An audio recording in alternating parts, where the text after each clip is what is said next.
Bumalik ang mga guwardiya ng templo sa mga namamahalang pari at mga pariseyo na nag-utos sa kanila na dakpin si Jesus.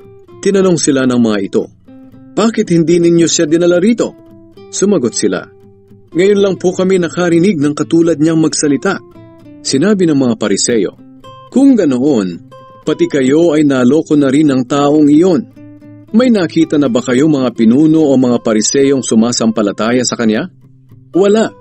Mga tao lang na walang alam sa kautusan ni Moises ang sumasampalataya sa kanya. Sumpain sila ng Diyos."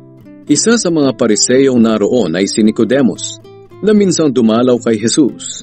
Sinabi niya sa mga kasamahan niya, "Hindi ba't labag sa kautusan natin na hatulan ang isang tao hanggat hindi siya nalilitis at inaalam kung ano ang ginawa niya?" Sumagot sila kay Nicodemos, "Taga Galilea ka rin ba? Magsaliksik ka sa kasulatan at makikita mong walang propetang nanggagaling sa Galilea." Pagkatapos nito, nag-uwian na silang lahat.